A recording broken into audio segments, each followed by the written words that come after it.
Talaga namang napakasarap lalo na't marami ang sibuyas. For today's video, magluluto naman tayo ng pork steak. Isa to sa pinakapaborito kong ulam at napakaraming kanin talaga ang nauubos. Kaya tara, simulan na nating magluto. So, gagamit tayo ngayon ng pork belly. Meron tayo ditong 1/2 kilo. At isa-slice lang natin to ng medyo makapal ng konti. So, ganito kalaki at kakapal, pwedeng-pwede na yan.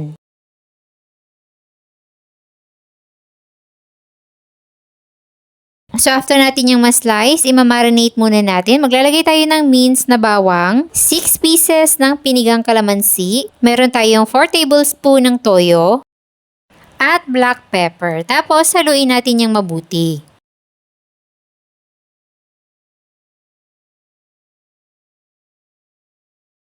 Then, i-marinate muna natin yan for 30 minutes hanggang 1 oras. Tapos, magpapainit na tayo ng mantika at ipapansear muna natin yung ating mga pork.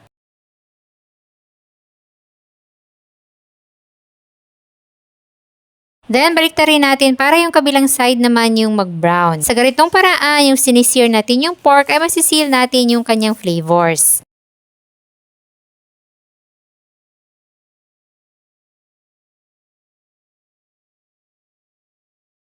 Then, kapag nag-brown na both sides, pwede na natin yang hanguin.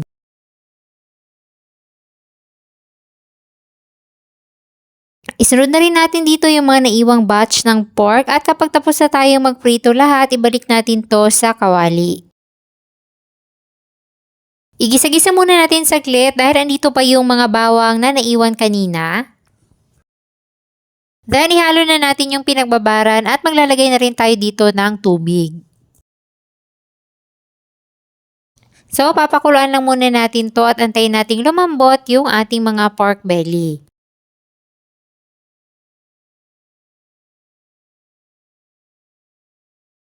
After mga 20 to 30 minutes, check na natin kung malambot na at kapag okay na, pwede na tayong maglagay dito ng brown sugar. Konti lang, pampabalanse lang ng ating timpla.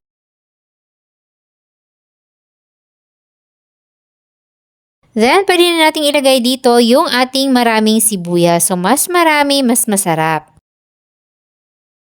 Then, haluin natin yung mabuti at antayin lang natin na lumambot ng konti yung sibuyas.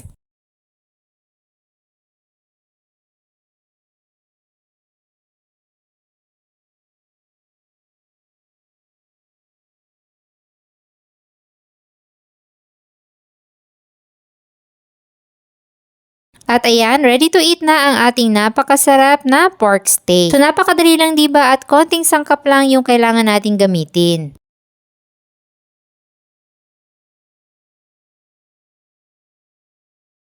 At dapat bago ka magluto nito, magsaing ka muna ng napakaraming kanin para hindi ka mabitin. At kung gusto nyo rin magluto nito, meron tayong kompletong listahan ng mga sangkap dyan sa baba. Enjoy!